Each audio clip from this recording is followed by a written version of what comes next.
Good evening, folks, and welcome to the live stream. I hope you're all very well this evening. So we're going to cover a few things tonight. Of course, the vote in Parliament today on assisted dying. I also want to cover a little bit on Louise Haigh, the Transport Secretary, resigning over her mobile phone. And, of course, the Irish election. Now, the Irish election, the vote has taken place right at this moment, and the polls will close at, I believe, 10:30 or 10 o'clock Irish time, so I won't be around for that, but I will be on the post-stream chat if anyone would like to pop on the post-stream chat tonight on Discord, so we can have a chat about that and maybe keep an eye as the exit poll comes out. So let's start off with before I jump into the first story, of course, that being the assisted dying vote. I wanted to highlight this this bit on LBC about immigration. Of course, immigration was the big issue yesterday. Let's hear what Thomas Warwick had to say about that. Over the last 5 years, 15%, 1 in 7 of non-EU visas were issued for work. Just 15%. That's a catastrophic failure of the system, no? It's grim. The huge part of it, the actual numbers coming across is grim, is unacceptable, and people have been let down by that. But there's you lots were in of government. Why would people trust you to bring forward any solution in the future when they were told from 2010 that numbers would be down in the tens of thousands? Yeah, well, since before 2010, the governments have been letting people down. That is something that Kemi stood up there and accepted yesterday. See, what we're hearing from the Conservatives at the moment when it comes to immigration is, well, we failed and we let people down, but don't worry, Kemi Badenoch has a plan for the future and it's going to be wonderful. We're going to bring down numbers. We're going to bring down immigration. Now, net migration has actually fallen partly as a result of changes to the ability for people to bring dependents over with them. So, for example, student numbers have declined somewhat because, well, there was a chilling effect on the ability to bring people over, which, of course, has resulted in some universities laying off staff, and it has resulted in some universities increasing their fees to cover the cost of tuition, which is, of course, a problem. So, in a sense, James Cleverly's policy of bringing down immigration by this sort of scorched earth policy is working, but that's not a good thing. And that's why we need to go back to the drawing board, look again at what's going on. But let me tell you, the answer is not the Labour Party. Since they took office, numbers are up by 23%. We've stopped closing hotels. We've started opening new hotels now under Labour. That is not the answer. So what is the answer? The answer is the Conservatives once again. Okay. So I think it's a mistake for the Conservatives to rely on immigration because there's a more racist party in town. We know who they are. Like, what's the point in trying to out Farage? You know, why would somebody who is concerned about immigration, why would they vote for the Conservatives if there's Reform UK? You know, if you hate immigrants, if you hate foreigners, why would you vote for the Conservatives if there's Reform UK in town? It doesn't make any sense. So I really don't understand what Kemi Badenoch is doing and why her cabinet or her party want to double down on immigration again. I think they should talk about something else because they can't win over people who have looked at this issue and said, okay, You guys were in power for 14 years. Immigration went up. It went up as a result of Brexit as well. Brexit that you campaigned for and you thrust upon the public, and you still support. Well, you know, there's somebody else who's saying, well, what we will do is we will stop the boats because if you give us, Nigel Farage, if you put Nigel Farage in power, he will send the boats back tomorrow. Well, that's what they keep saying. You know, you can say, well, we would do it if we were in power again, but you were in power a few months back. So I really don't understand what the Conservatives are trying to achieve here because they're not going to win the public over. Okay, guys, let's move on to our next topic, which, of course, is the assisted dying vote that took place in Parliament. Now, I posted this on the channel, and it was and thanks to everyone who responded to it. It was very interesting results, as you can see. So we had 6,000 votes. That's huge numbers. Came up and logged on and responded to this, and we can see 74% of people from on the channel supported the idea of assisted dying. 11% said no, and 15% said don't know, which is or not sure, which is very interesting because 15%, a higher percentage, of course, not sure than said no. Now, I just want to read out some of the top comments. This one from Yosaki, who says, I think there needs to be significant safeguards, but if someone is in pain in life and wants to die, forcing them to live is just cruelty. You know, this is a very sensitive issue, and I want to treat it with respect. I support the idea of assisted dying, but I also add the caveat that it's important that there are significant safeguards in place so that it doesn't get abused. Is there a chance that it will be abused? Yes. You know, no system is perfect, but we can't say, okay, we're not going to implement a measure that would allow people to end their lives in this way unless we can't take it off the table because there's a chance that some people may abuse it. I know that's a strong argument in favor of taking it, maintaining the status quo, but I don't think it's acceptable. Mandy, who's a great contributor to the channel, Mandy says, allowing people to die with dignity is kinder than forcing them to continue to suffer. And I agree with Mandy on that. Desiv says, when my wife was dying with cancer that had spread to her bones, there was no question in my mind that if she asked, I would have helped her. Now, her cancer has no survivor percentage, just a percentage of how long she might live. I'm so sorry to hear that. She ended up asking for that and just uses significant pain meds until the end instead.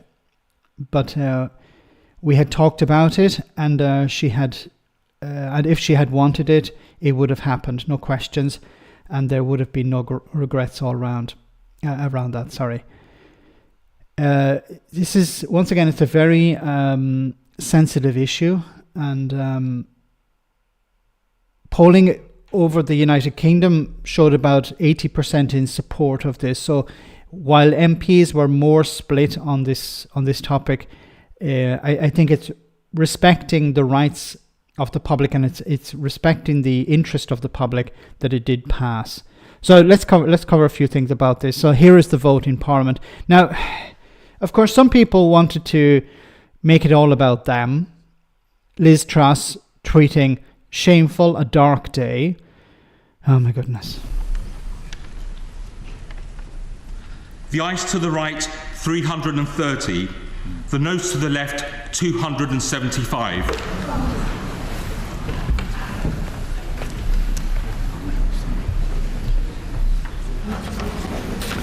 The ayes to the right, 330. The noes to the left, 275. The ayes have it, and look! Wow, there you have it. Kim Levy. Okay. I just saw the comment there by Sam, who says, I'm very worried about the safeguards for the vulnerable. And that's completely understandable. Was it a free vote? Yes, it was, QA. It was a free vote. There was no whipping by the parties. And that's the way it should have been. It was completely correct that it was a free vote. Alistair, thank you so much for that super chat. Can you wish Gingers a happy birthday? Sing. Okay. Well, because it's Ginger's birthday, so I'll. Oh my goodness, why do I agree to do these things? Okay, so if Ginger is watching, happy birthday to you. Happy birthday to you. Happy birthday, Gingers. Happy birthday to you. Okay, I know people are like, stop singing, no time, don't sing. No, it's over, it's done. Damn, I should have given a warning beforehand, shouldn't I? So happy birthday, Gingers. Anyway, let's get back to this. So this is, I think it was an important vote, but once again, I think it's important that there are safeguards put in place. Reagan Elite says, I've read the bill. I can assure you that it has safeguards. And if you don't believe me, please read it.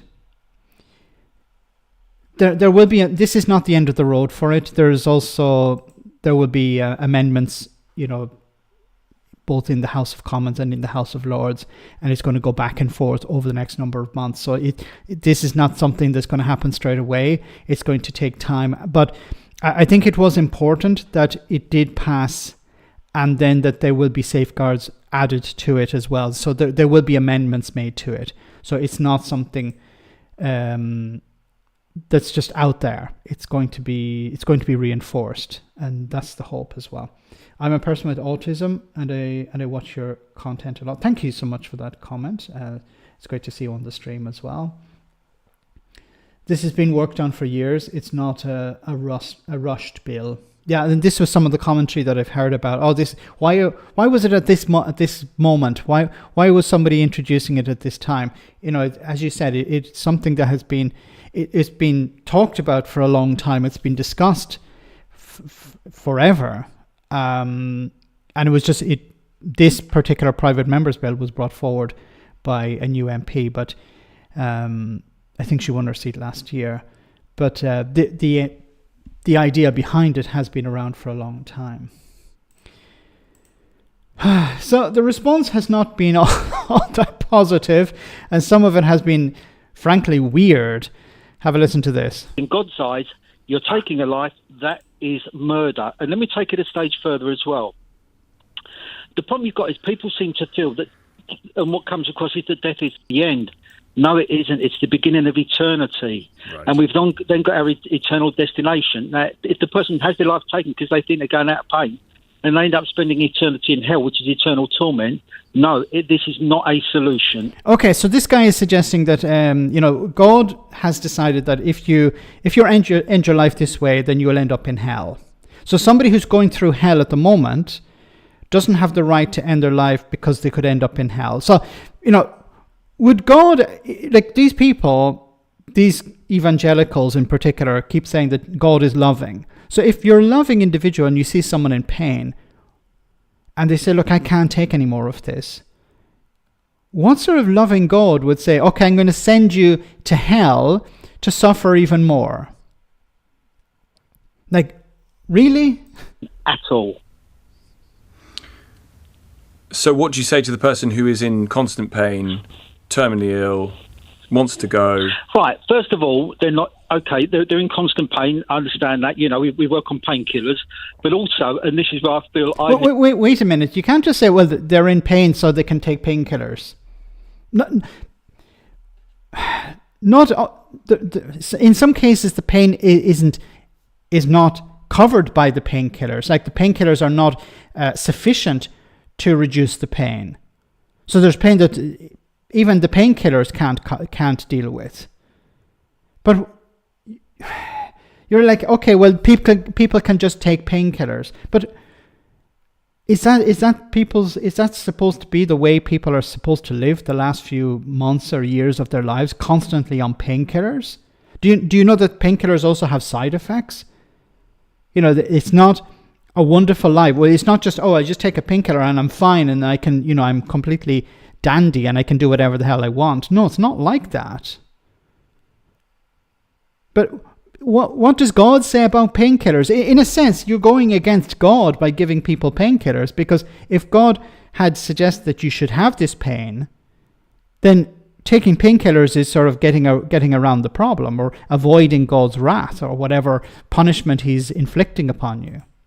Well, I'm going to apologise on behalf of the church because of... So when we talk about terminal, I've got a friend of mine who was healed of terminal cancer by Jesus Christ. The church... Sorry. Your friend was healed by Jesus. Like, what did Jesus do? Oh, my goodness. Oh, I missed a super chat. Let me go back up to Alistair's super chat. Sometimes they don't appear on the screen. Oh, here we go. I wished...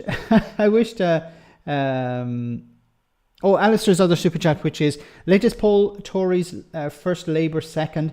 the scary thing is Reform is in third place, above 20%. Thanks for that, Alistair, for that comment. Oh my goodness. So yeah, it is a case that there's a real risk now. I'm just going off on a tangent for a moment, but there is a real risk that Reform UK could become the second biggest party in the House of Commons. They could eclipse the Conservatives because there are so many marginals. In the past, there used to be marginal seats. There are a few minority marginal seats. But as we saw at the last election, Labour won a massive majority, but it's extremely shallow. There are a lot of seats that could flip either to the Conservatives or Reform. And if people are not interested in voting for the Conservatives, they're happy to vote for Reform. You know, we tend to think about, well, why would somebody vote for Reform? It's not so much voting for Reform, it's voting against the incumbent, voting against the Labour government. And that's a real risk going forward, yes. So I think it's still early days, and it depends on what Labour can do. But there is a real risk that if Labour are not able to turn things around, if they're not able to show people that life is getting better, people are going to vote for Reform because there's an option there. You know, it's not just, well, we have to vote Tory because we have, you know, there's only one option on the table. There's just the option of not Labour, so Tory. There's another option there. Now, on the left, there's also the Greens. And I think a lot of people are coming out to vote for the Green Party. And Labour may lose support. Depends on the constituencies, of course. So if it's a right-leaning constituency, it's likely to go to Reform. If it's a left-leaning one, it's likely to go to Labour to go to the Greens. And if that happens, we could see some significant hemorrhaging of support, especially, once again, a lot of the seats won in the recent election are very, very narrow margins on them. We're looking at a dark age of technocratic autocracy. Reform are talking about teaming up with Labour in the Scottish elections in 2026 to take Holyrood for Labour. Really? That was did you guys see Keir Starmer meeting with Nigel Farage today in Parliament? You know, during the debate, he got up and he went over and had a chat with Nigel Farage about something. What the hell was that about? The Brits in Scotland will flock to Reform. Yeah, because there's we thought that we'd see the Tories completely collapse, and they did to a certain extent in this recent election. But the next time round, people may be more inclined to vote for Reform because they're not happy with Labour. Because as we saw in this election, people flipped from the Conservatives to Labour. Now there's a chance that people will flip, especially if the elections, as the local elections are just around the corner. It's difficult for Labour to turn things around, and people are still upset with the Tories. They're not going to flock back to the Conservatives. So there's a real chance that people will vote for Reform, especially in the local election. We'll have to wait for the general. The general is some years away, so we'll have to wait and see how that goes. House prices slide and Labour are done. And there's a lot to attack Labour on. So, Reform just have to sit back and say, they're not doing it well. They're not doing it right. They should be doing it this way. They should be doing it that way. And once again, when it comes to issues like immigration, it's very difficult for the Conservatives to say, well, Labour should be doing it this way, or they should be bringing down the numbers. Reform can just say, well, you increased the numbers. They increased under your administrations. So why should anyone vote for you? We will bring them down. Believe us. Believe Nigel. Why are you talking about British politics on the night of the Irish election? Because we don't have any exit polls yet. So don't worry, but I will talk about it a little bit later in the stream, I promise. Don't worry, I will. Okay. Sadly, is failing in its mission, because we are told that we will preach the good news to all creation, we will lay hands on the sick and they will get better. That's a promise that we see in Mark 16, and Christians have got to start getting out there and taking what God said seriously. Okay. Listen, Richard, I admire your religious conviction. I disagree with you fundamentally.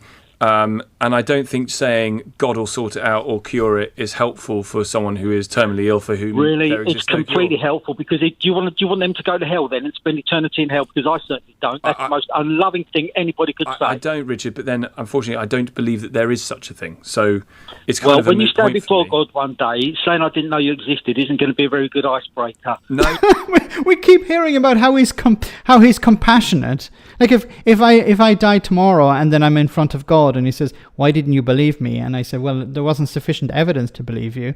And he says, "Well, I'm going to send you to hell anyway." There's not much I can do about that. Oh my goodness. Anyway, these people, as long as they don't vote, but unfortunately they do. That's the problem. Anyway, finally, one thing, and this really ground my gears. Can I say ground my gears? This was our good friend Robert Jenrick. Frederick, thank you so much for that comment. As a Catholic support end of life assistance, this person is a fool. And look, my respect is to individuals. I'm not a fan of religion, but I do respect individuals. And thanks for posting that as well. You know, the religion doesn't define how people are or what people think, and people should be free to come to their own conclusions. And I think, you know, a lot of while the church may have a particular doctrine when it comes to, for example, end of life assistance, individuals should be free to come to their own conclusions, and I think many people do. And thanks for that comment. Newark MP Robert Jenrick is in Newark. Thanks, Brad. Great to see you on the stream, Brad. Thanks for that. Listen, okay, there may be a bit of foul language coming up. The second point I would make is this. We all want to believe in this house that the laws we pass are final, full stop, the end. It's not the case. And I worry. In fact, I am certain that as night follows day, this law, if passed, will change.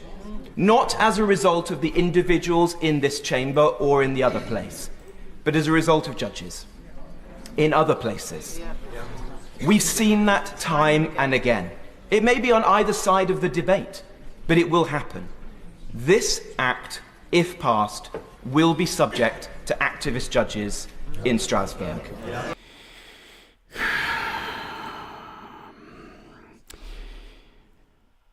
Is it possible for him to leave the European Convention of Human Rights out of any discussion? Like, I have a video dropping about this, and my reaction is exactly the same. You know, is this his pet project? Does he have to inject it into every frigging conversation? Like, this is a very sensitive debate. People on both sides of Parliament were putting forward their opinions, putting forward their positions. And most MPs, there were some other arseholes, but most MPs did it with respect. But of course, Robert Jenrick is not respectful. Robert Jenrick is somebody who wants to leave the European Convention on Human Rights. Now, I don't even actually believe he believes that himself. It's just power. He wants more power. And he's probably pissed off that he didn't win the leadership. So he's there. Oh, let me grab some attention once again. Let's bring up the European Convention on Human Rights again, because we need to leave it. I don't understand what that would mean. I have no understanding of the Good Friday Agreement and how that would impact it. But to hell with that, because I'm an English nationalist. I'm a Brexiteer. I don't care about Northern Ireland. I don't care about the Good Friday Agreement. I don't care about those things. I just want power. I just want to be leader of the Conservative Party, and to hell with the consequences for Britain, and to the hell with the consequences to the peace agreement in Northern Ireland, to hell with everyone. You know, to hell with paintings, murals on holding centres, asylum seeker holding centres.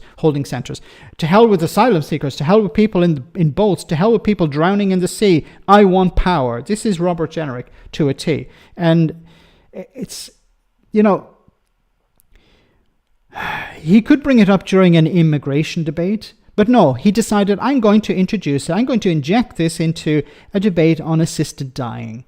We need to leave the European Convention on Human Rights because there are activist judges in a foreign court, even though it's not a foreign court, it's an international one, but he would have said a foreign court dictating to us. I'm stuttering here because I'm just so upset about this, because this is something that's really important. If you want to have your chat, if you want to inject some... Look, the UK is not going to leave the European Convention on Human Rights for the foreseeable future. Is it possible it could happen sometime in the future? Yes. You know, in the same way that people voted for Donald Trump, even though he's a convicted felon. People voted for Boris Johnson, even though he lied to them on every occasion. People voted for Nigel Farage, even though he sold them Brexit and then said, well, it's nothing to do with me. So anything can happen. But Starmer has said it's not going to happen. And look, Starmer is not the most honest of individuals, but I can guarantee you that the UK will not leave the European Convention on Human Rights, at least within this Parliament and the next one. But if Robert Jenrick is in charge of the Conservatives, which he's hoping to happen, and if he becomes Prime Minister one day, then of course he will try and enact it. Don't think it will happen, but once again, stranger things have happened. We should stay in the European Convention on Human Rights. Yes, of course. It's there to protect you from people like Robert Jenrick. It exists for a very important reason. People like him will say, well, it's taking away people's rights. It's not allowing us to deport criminals or to deport asylum seekers who have failed. It's not stopping you. But what it's doing is it's protecting British citizens from dictators, from people who want to run roughshod over their rights. Peter, thank you so much for that super chat. The one area where I need human rights, he wants to remove them. Yes. Like, he voted against this. This is about extending a right to people. I believe he supports also the death penalty, which is strange. He said, we need to stop assisted dying, but I support the death penalty because that's one of the things that's covered under the ECHR. Anyway, guys, we're about halfway through the stream, so I just want to take a short comedy moment, and we'll be back in just a jiffy with more serious stuff. So I hope you enjoy this.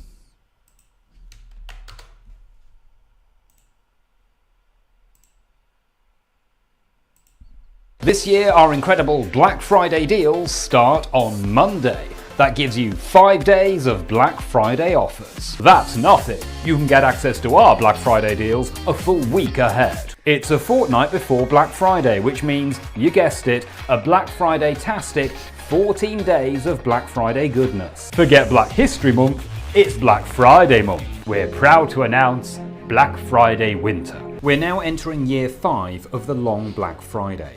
Everything is on sale, nobody knows how much anything is supposed to cost. Inflation is either going up or down, depending on how you look at it. Economists are in despair. Bargain hunters roam the streets. A spokesman for the Black Friday Martyrs Brigade claimed responsibility for the attack, saying that they had intelligence that the shop had been selling things without a discount code. 3 Black Fridays of mourning have been announced. After many years of bitter struggle, a peace deal has been struck, and Black Friday will finally be declared over.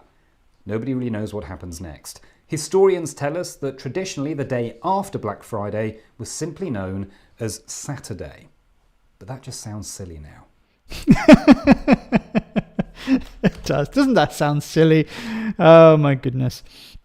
Okay, so I want to move on to this story here. This is a story about somebody who's in Nigel Farage's party who, got up to a bit of mischief a few years ago. So let's hear what this is about. To him. Serena, tell us more.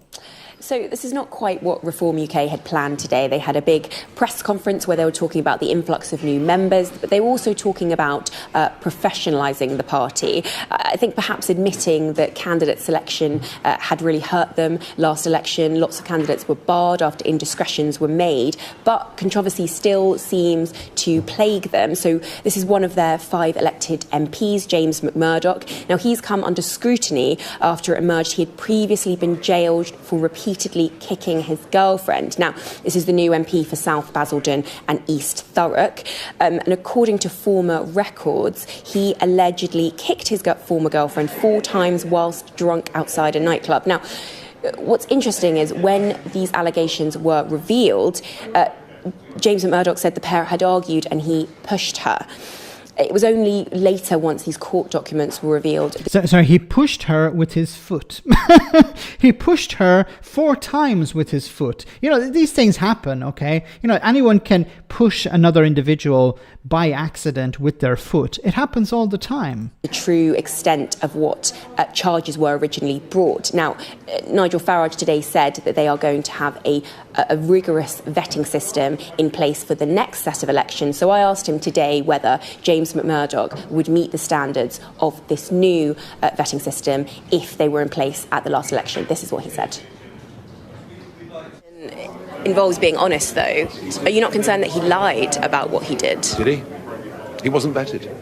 He wasn't vetted. James McMurdoch was one of those many candidates who wasn't vetted at all by the party. Look, I didn't know any of this when I took back over as leader.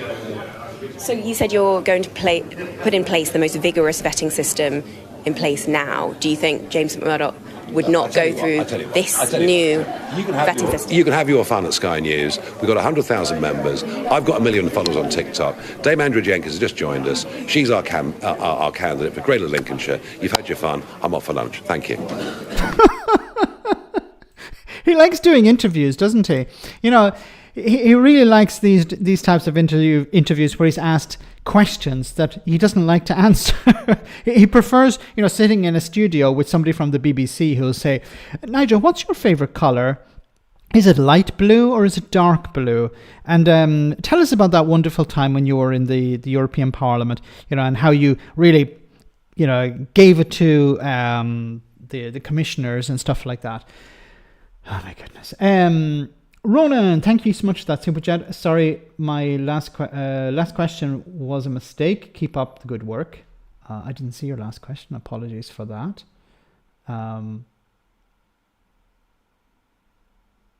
Thanks for the support anyway. Farage really, running away from the interview. I have lunch to go to, and is he going to be vetted next time? Well, he wasn't vetted before. He just doesn't give a crap. We're going to welcome in whoever I decide is sufficient. We're not going to have a vetting process. It will be whoever I think is okay. That would be the vetting process. And if it turns out that those people are not sufficient, are not reasonable individuals, or if they've been involved in, incidents where they've pushed their girlfriend by using their foot 4 times, well, for me, that's okay. These things happen. Is she still alive? Yeah, she's okay. So nothing to see. Let's move along. Oh my goodness. Okay. So one not resigning, while somebody else in Labour did resign. So Heidi Alexander named new Transport Secretary after Louise Haigh resignation over mobile phone guilty plea. This is really weird. So it's not exactly clear what happened here. So the Swindon South MP had been serving as the Justice Minister until her promotion today, and worked with Sadiq Khan's deputy Transport Mayor between 2018 and 2021. Oh, sorry, I didn't change the screen. Ms. Haigh's resignation after Sky News revealed she pleaded guilty to an offence related to incorrectly telling the police that a work mobile phone was stolen in 2013. In a letter to the Prime Minister, she described the incident as a mistake, but said that whatever the facts of the matter, the issue will inevitably be a distraction from delivering on the work of this government. Ms. Haigh claimed she was mugged on a night out and believed her phone had been stolen, but discovered sometime later that it was not the case. She called the incident a genuine mistake from which I do not make any gain. The Tories have said it raises questions about about what Keir Starmer knew when he gave her the government position. The Prime Minister's official spokesman refused to say whether he was aware of the conviction when appointing her to cabinet, but that the resignation came after new information emerged. So I think when it comes to removing somebody or somebody resigning, this was the right approach. So, because a big problem for Labour is that the right-wing media are going to hound these people out of office. Now, I don't know what she did, whether it was it sounds a bit strange. It's now if this is the story, and it seems to be a bit more complicated than this, but it seems that she believed her phone was stolen. She later discovered the phone in a drawer at work. And then she, instead of going back to the police and saying, actually, I'm sorry, we found the phone, she didn't do that. And then she met with the police with a solicitor. Why would you do that? It just sounds a bit sort of strange. Now, anyway, it's over. The issue is over because she has resigned. And now I don't know if she'll have to resign her seat as well. Because if you've been if you've been convicted of something, then potentially you could be forced out of your seat in Parliament as well. So she could be suspended from Parliament because of this. But then it happened before she was a member of Parliament, so I don't know whether she would be suspended. It's complicated. I don't fully understand, the ins and outs of it. I don't fully understand the story, but I think her resigning over it is probably the best thing, because, as I said, the right-wing media would hound her out of office, and then Starmer would have to come up with excuses, and then it would drag on. So people are saying, well, this is, if this had happened under the Tories, nothing would have happened. Yes, I agree 100%. And, some people are saying she shouldn't have resigned and Starmer shouldn't have forced her out, or if he had forced her out. No, I disagree with that, because we're not operating under normal rules. Because if these were normal rules, what would happen is there would be an investigation, and then if she had found to have broken the rules of Parliament, whatever, she would resign, or broken the ministerial code, she would resign. But we're not operating under normal rules. The normal rules would be like that, but we're operating under rules where the Tories can do whatever the hell they want and not suffer any consequences when they're in government. And if Labour, misstep in any way, the right-wing media will hound them and look for opportunities to kick whoever it is out of. Like, Louise Haigh was criticised significantly by the right-wing press when she criticised P&O ferries, and she was completely correct. But that's the problem that Labour face.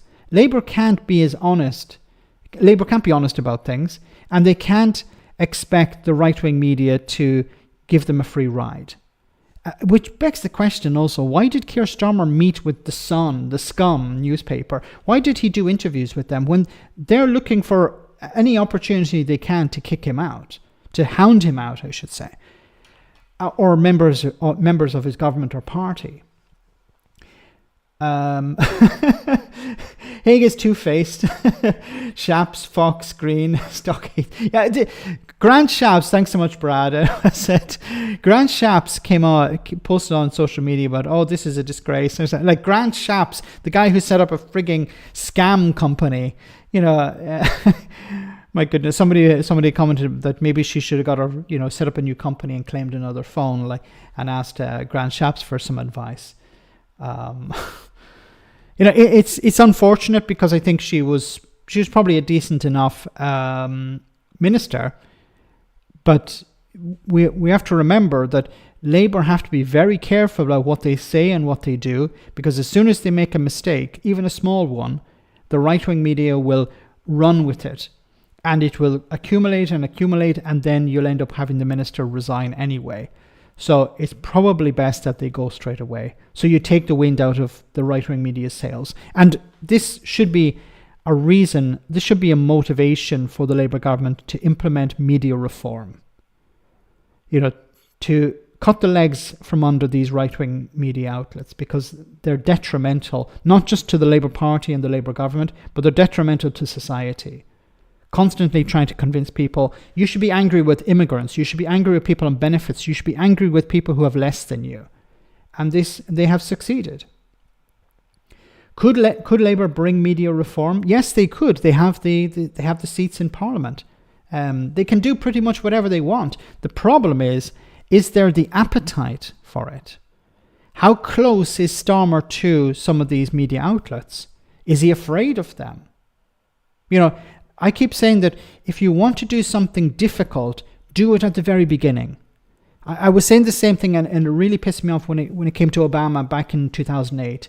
He had a majority. He had a huge amount of political capital, and there was an opportunity for him to implement Medicare for all. So it's like the NHS in the US, where everyone would have universal health care, and he didn't.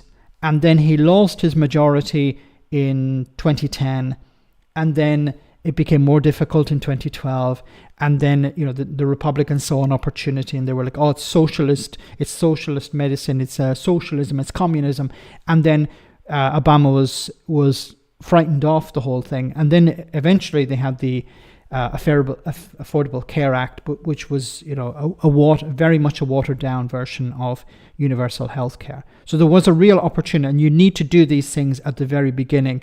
Get the ball rolling as soon as possible, because the later you leave it, the more problems you're going to face, and your majority may have been whittled down somewhat. Anyway, let's move on to our next story, and then final story on Britain at the moment, and then we'll move on to what's happening in Ireland. I want to cover a few things on that. So Kemi Badenoch's first clanger will be what defines her, says Baroness Davidson. So the former leader of the Scottish Tories told the Electoral Dysfunction podcast she does not believe Miss Badenoch is taking advantage of the open goal Sir Keir Starmer has created for her. The Tory peer said Miss Badenoch, who replaced Rishi Sunak earlier this month, had to be humble and work bloody hard in a role following the Conservatives' worst ever general election performance. Look, I disagree with this. What's going to happen is Kemi Badenoch will be a placeholder for the next leader of the Conservative Party. She's not going to be able to turn things around. She's not going to be able to convince the public, because she's starting off on the wrong foot. She's talking about immigration. This is kryptonite to the Conservatives. They shouldn't be talking about immigration, because they have this thing around their neck. They have this yoke around their neck. Max, did you get any Black Friday bargain mankinis? But don't tell. But she has this yoke around her neck, which is immigration. And there's no point in talking about something that's damaging to the party, because every time she talks about immigration, people flow head off in the direction of Reform UK. So she needs to talk about something else. But a problem for the Conservatives is, what can they talk about? Because they can't talk about the NHS, because they ran that into the ground. They can't talk about public services, because they ran that into the ground. They can't talk about the economy, Liz Truss. They can't talk about honesty, Boris Johnson. They can't talk about anything. What can the Conservatives run on? This is an honest question, not because I disagree with the Conservatives, but is there anything they can actually run on? Because they burnt every bridge that they had. So that's why I think she's more just a placeholder until the next leader comes in. Maybe Robert Jenrick. Maybe somebody more moderate. I don't know. But there's nothing she can really do. Why doesn't the news talk about Ed Davey? Because the media want to amplify Nigel Farage. And this is going to be a big problem. This is going to be a massive problem, because Nigel Farage has only 5 seats in Parliament. The Lib Dems have 70-something, 72 seats. They prefer to amplify Farage. Farage grabs attention. Ed Davey doesn't, unfortunately. I think there's lots of very interesting things Ed Davey has to say, but the media doesn't give him a platform. Like, he's the leader of the third biggest party in Parliament. When was the last time you saw Ed Davey on any show? Honestly, I don't remember. Did he appear on Good Morning Britain? Has he appeared on it since the election? Maybe once? And I'm not talking about just after the election. I'm talking about recently. I don't remember. When was the last time we saw Ed Davey on TV? Like, unless he's doing something himself, unless he's up to some stunt. But I'm talking about an interview where he sat down and he was talking about... I don't honestly remember. I remember the last 4 or 5 ones that Nigel Farage has done. And this is not the fault of the Liberal Democrats. This is not Ed Davy's fault. This is the media. This is why media reform is so important. You should be hearing first the Prime Minister, then the Leader of the Opposition, then Ed Davey, and then Farage, but a distant then Farage. Because if you're going by the size of the political parties, Farage shouldn't be anywhere near the amount of attention that he's getting. Davey is busy singing a charity song, probably. He's up to so many things, which is a great thing. It means that he's reaching out to people, and I think he has carved out a niche. But I think the media he deserves more attention in the media, not because I agree with him or anything, but because of the size of his party. Farage might be the Tory new leader in the future. Scary, yes. We talked about this in the past, where there's Farage wouldn't become the leader of the Conservatives, but once again, Kemi Badenoch is not really making any headway, and it's very limited what she can actually achieve. Now, it's interesting that Ed, thanks so much, Alistair. It's very interesting that Ben Habib left the party. So I don't see Farage abandoning Reform UK straight away, but he could try, there's a possibility that after the local elections, if Reform are doing really well, he could try and absorb the Conservatives into Reform. We could see some people jump ship. It's still very early days, and there are a huge number of factors that have to be considered. The principal one, of course, is how well Labour do in government. Stu, great to see you on the stream tonight. Hey, Max, what is that stick behind you? Thank you for all you do. So there was a tree that fell down near here, and they were cutting up the tree, and there was some branches lying on the side of the road, and I saw this and I was like, this looks like Gandalf's staff.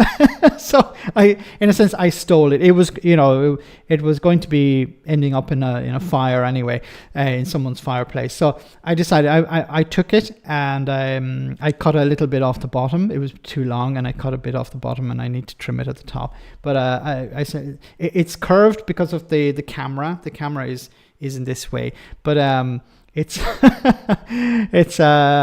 looks more like Groot. It does.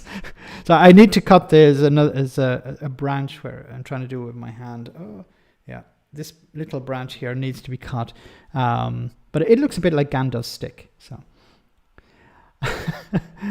Max, it's Black Friday. Yes. So it's a warning to the next three that things are falling over. You shall not pass.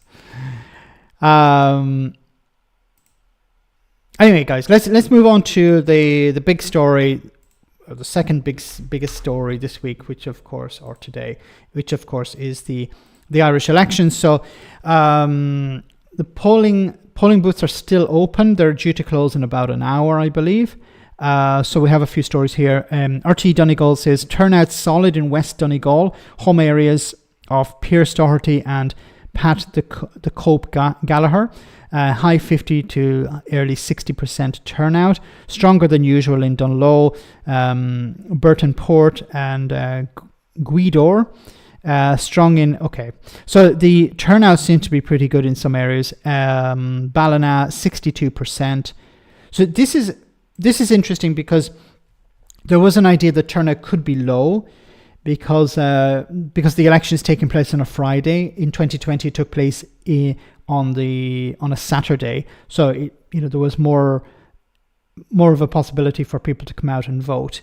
But I think because it took place in 2020, that means that there was COVID at the time. So it'd be interesting to see the final results. So if turnout is high, this is bad generally for the incumbent. So this could be bad for Fine Gael. Could benefit Fianna Fáil somewhat, should definitely benefit Sinn Féin. So the three main parties, of course, being Fianna Fáil, Fine Gael and Sinn Féin. And for people who don't know, Fianna Fáil and Fine Gael, Fianna Fáil being centre-left politically, both parties are centre-right economically, but Fianna Fáil centre-left politically, Fine Gael centre-right, and then Sinn Féin. Well, Sinn Féin is what is Sinn Féin? It's a socialist party. It's a left-wing party. I never did quite understand the point of exit polls. The votes are about to be counted soon anyway. Not in Ireland.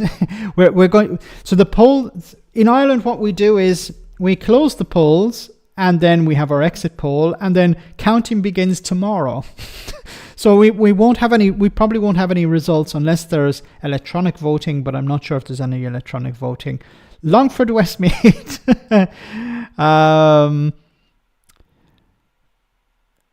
Not great results there. Well, 37%. That's really bad in Athlone Urban. 33%.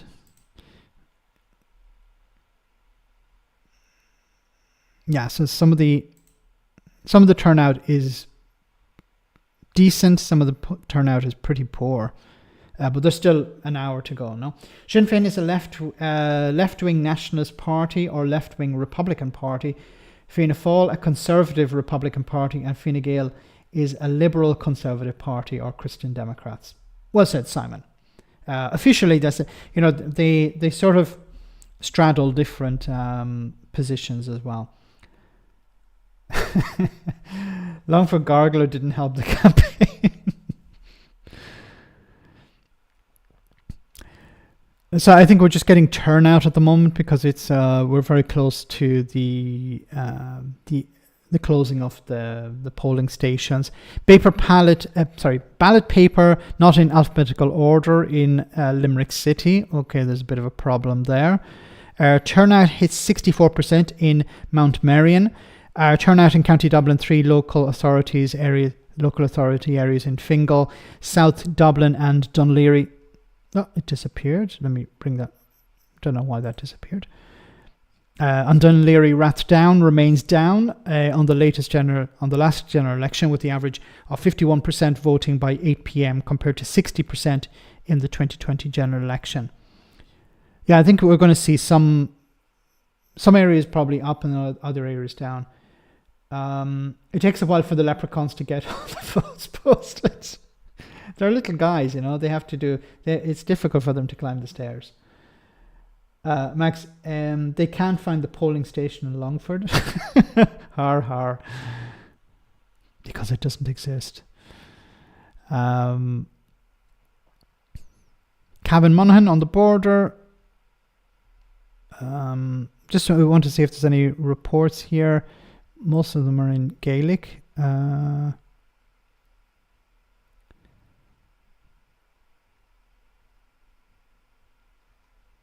We're not going to hear very much, unfortunately, until the exit polls come in. But how do the exit polls work? The announcement of exit polls... Hold on, damn it. Close that. The announcement of exit poll results mere seconds after polling stations close at 10 p.m. is one of the most eagerly awaited moments of any Irish election. Exhausted campaign workers, anxious candidates and party leaders, keenly aware of what's at stake, eagerly await the poll results. See, the problem with the exit polls is people will say their first preference, but because of the voting system in Ireland, there are preferential. So there's ranked choice voting. So there's the first round, and people will cast their first vote, and then there's also their second preference. So some of the second preference votes will go to those parties. It's a long process, and it's going to take a while before we see any results. So the exit polls will really just tell us, point in the direction of which parties are getting first preferences, but it's not going to tell us about second preferences, which are important because those down ballot parties benefit greatly from those. So you may see some people who would lend their first preference to Fine Gael, lending their second preference maybe to Fianna Fáil. Some people lending their first preference to Fianna Fáil may lend their second preference to Sinn Féin, or maybe the Progressive not progressive Democrats, the Social Democrats, sorry.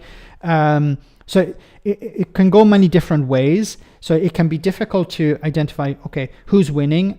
And, some TDs or members of parliament may get in on, a third or fourth or fifth count because they would be receiving preferences from other parties, from voters who'd normally align with other parties. The tallies when the boxes are opened in the morning will be interesting. They usually are very close to the first count declarations. Thanks for that, Chetty Rat. My favourite town in Ireland is Dingle. What's yours? I don't know. I wish us Nordies could vote too. Yes, maybe soon. Soon, Claire. Soon.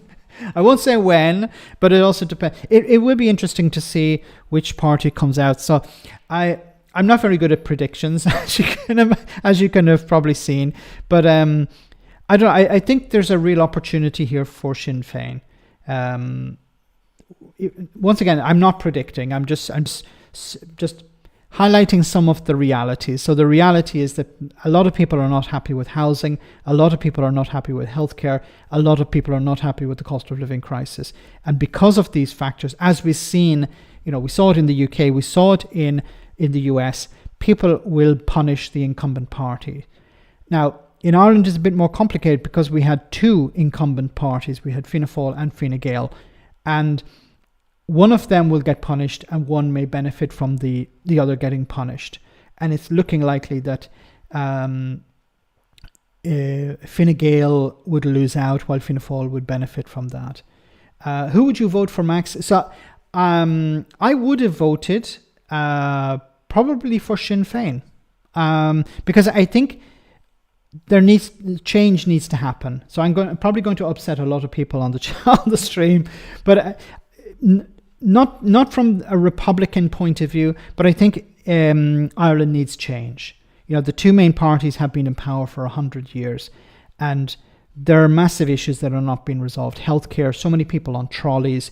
Ireland it's not that Ireland is poor. Ireland is an extremely rich country, and there's huge amounts of money there. And it keeps saying, look, if we need to invest more in nurses, or we need to, we need to spend money on education. But you have the money. You've had the money for a long time. It's not like Ireland became, a booming economy last year or something, and now you're like, okay, well, now we can decide to fix things. No, you've had years to invest this money, and you've decided, no, we're not actually going to build enough social and affordable housing. If you don't create these problems have a massive impact on society as well, because if you don't create enough affordable and social housing, this feeds into the far right, because the far right will say, look, housing is too expensive, and look at all these immigrants coming in, they're driving up the cost of housing, and politicians are not able to respond to that in many cases because they don't want to. Because if they say, well, it's not actually the immigrants' fault, then whose fault? It's our fault.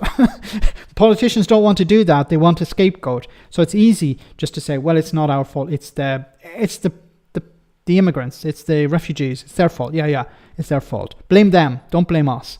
And housing. Why can Ireland not be like Finland? Why can Ireland not be like Denmark? Why can Ireland not be like Norway? Huge amounts of money available. There's nothing stopping Ireland from being like those countries where they don't have, of course, every country has its housing issues, but nothing, there's no justification. It's a political choice. The political parties decided we're happy with the status quo. We're happy with a housing crisis. We're happy with, and when they say about, it's immigration, but these problems have existed for years. It's not the immigration issue really kicked off in the last few years. And, the war in Ukraine saw a huge number of Ukrainian refugees coming. But these problems have been front and center for the last 10, 15, 20 years. Like, I remember growing up as a kid hearing about people being treated on trolleys in hospitals. And I was like, why is this happening? And I kept hearing, well, there aren't enough beds. And I was like, why are there not enough beds? Is it because we don't have money? Because there aren't enough nurses. Why don't we have enough nurses? Why don't we train up more nurses? Why don't we bring nurses in from abroad to do these jobs? Because we don't want to spend the money. Why don't we want to spend the money? But do we not have the money? Yes, we have loads of money. Ireland is swimming in money. So if money cannot be, well, we don't have enough money. No, there is significant, huge amounts of money. But also, if you want to what's the point in having a country or a state or a government if it doesn't look after the education, the well-being and the health of the nation? What's the point of it? So I know only because you can't vote DUP. Damn it!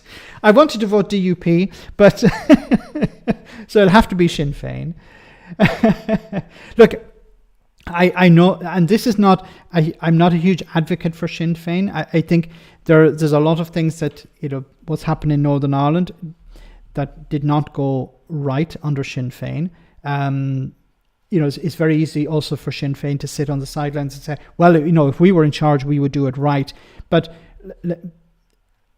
I think it's necessary to give them a go, give them a chance. If they fail, kick them out and try with somebody else. But at this stage, sticking with Fianna Fáil and Fine Gael, you're just giving them a license to go, okay, everything's fine. Let's continue as we are. Like, they made promises to build significant number of affordable and social housing, and they didn't. I've mentioned before on the channel how a lot of housing goes into the pockets or the hands of these equity firms or these investment firms, and they're not interested in providing affordable and social housing because it's not profitable. So that needs to change. Thanks so much, Pete. I thought Brexit made Ireland rich, but Ireland is rich. Ireland benefited, and there was consequence, of course. Ireland benefited and suffered because of Brexit. Why not Labour? Labour would be, but I don't think Labour have really a chance to form a government. They're not big enough. I'm not saying it would be like backing somebody who can really change things. Like, if people wanted to vote with their heart and say, look, I'd vote for people before profit, I'd fully understand that. But I don't think people before profit have a chance of winning. So I think at this stage, you'd be better off backing a party that has a chance of being in government, because they have a chance of changing things. Ireland has more nurses than the NHS. Then why are there so many problems? The voting in Longford has been the greatest it's ever seen. They're simply the facts relayed to us by Max. Turnout, it must be the poutine. Do you know, and here's a little factoid, in Ireland we say there are two types of poutine. There's the towny poutine, which is about 50% alcohol, and then there's the country poutine, which is about farmer's drink, which is about 90%. I once tasted the 90% one. Yeah, it just burns your mouth. I just had to taste it. I was like, oh no. It's not good. It's not good. Has Max got singing Christmas albums coming out? Sing along Christmas. There's an idea. My singing is a bit like an OnlyFans. Not that people want it, but people don't want me to do it. So maybe they can be, I can be paid not to do things. Yoni, Fianna Fáil, Fine Gael are the answer to not asking the question. Well said. Thanks for that, Yoni. See, Yoni's in a country that doesn't really have these types of problems. No, Finland ended homelessness. You know how Finland ended homelessness? You won't believe it. It was some trick, some mathematical equation. Was it some sort of sly political plan? No, they built houses. That's it. They ended homelessness by building houses, and now I think there's like less than 1% homelessness in. It's like a few people. It's like 2 or 3 people are homeless in Finland. Mankini blues. Social housing, pretty simple. Put people in new houses. it's a political decision. If political parties can build houses if they want, governments can build houses if they want. They have access to cash. They have the power to do it if they want to. Will there be people pushing back? Of course there will. But you are the government. You know, if the government says to, we saw during the pandemic the power the government has in a good way, and you know, in some ways maybe some people disagree with that. But the government have huge amount of power. So why not do it for something good? In the Highlands, we call that stuff the Clarac. I'm probably mispronouncing it. Clarac whiskey. Like you, I tried it once many years ago. In the morning, I was shocked to find my car had found its way home. Be careful, Gordon. Be careful. Those Scandies would make you sick. Smug efficient fackers. Oh my goodness. Peter, once again, thank you so much, Peter. They built houses and it's bloody cold. Yes. They built houses and it is bloody cold. You know, if Finland can do it, why can't we? Why can't Ireland do it? Why can't Britain do it? Why can't Italy do it? Why can't France do it? Why can't other countries do it? I voted Sinn Féin 1 and 2, People Before Profit 3, and the local independent 4. I voted Sinn Féin 1 and 2, sorry. Thanks for sharing that, Ryan. Not heard Max singing a birthday song for a while. Yeah, it was like an hour ago. I did it an hour ago. Simon Harris is like Rishi Sunak, both weak and can't connect with ordinary people. No, Simon Harris, it's likely it's possible he'll lose his seat, and he sort of deserves to lose his seat, doesn't he? He's not been doing a very good job at it. Once again, he's good if it's all curated, if it's in a studio, if there's nice music, it's slow motion, then he's okay. But if it's there will be no encore. But if it's a meeting with members of the public, not very good. And that's why Rishi went like, no, I'm not meeting with the peasants. How dare you? You know, I'll only meet with people who earn at least 10 million a year. I work for Labour in Wicklow today, but I don't think the candidate will get in. Look, I think Labour, once again, I'm not criticising Labour. I'm not saying, I don't say that Labour shouldn't be in power. I think Sinn Féin are probably the best of the got it, no. next time.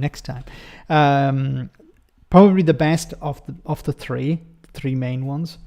Max, there's no way Simon Harris will lose his seat. He's in a constituency, and there's no hope of this happening. We'll have to wait and see. But you're probably right. If Harris loses his seat, it would be a blue shirt running mate. Okay. So it's a pretty safe seat. It would be funny though if he did. So guys, we're almost at the end of the stream, so I want to say thank you so much to everyone who came on.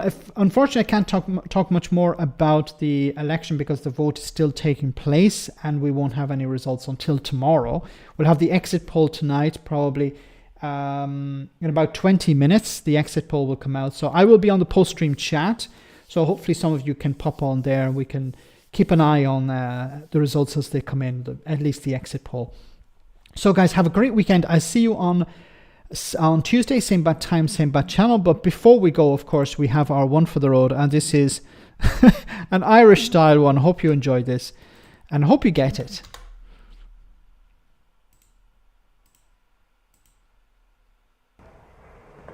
Hello? Hello. Will you vote for me? I don't. Who are you? Oh, well, my dad was in charge here for the last 30 years and he died. Oh, I'm sorry to hear that. So everyone is kind of voting for me now because it's only fair, really. That's not... Like, why should I vote for you? Because it's my goal to do it, be in charge. Yeah, but what's your policies? I don't know what platform are you running on? Oh, you mean like the issues? Yes. Oh yeah. Well, what do you want? Build houses. Yeah. Okay, action on climate change. Yeah. Public transport. Investment services. Yeah, I have that written down. So we'll do that. So, will you Vote for me. I can't just... I don't know. You could be far right. Are you far right? I don't. Are you far right? I'm not telling you. Are you far right? No. On the count of three, say yes or no. Okay. 1, 2, 3. No. Yes. See, No. you said yes. No. You said yes. No, I didn't. You did say yes. I didn't. Yes, you did. Okay, fine. Fine. Will you please vote for me? It's true. I can guarantee you it's true. And people, it's not so much that people come out and you vote for the son or the daughter of the politician, but people vote this way. But well, I voted always this way. My grandfather voted this party. My dad voted this party. I'm going to vote for this party. This is a Tory. Well done. So guys, have a great weekend. I'll see you same bad time, same bad channel on Tuesday. Have a great weekend, I should say, and stay safe and keep an eye on those skies.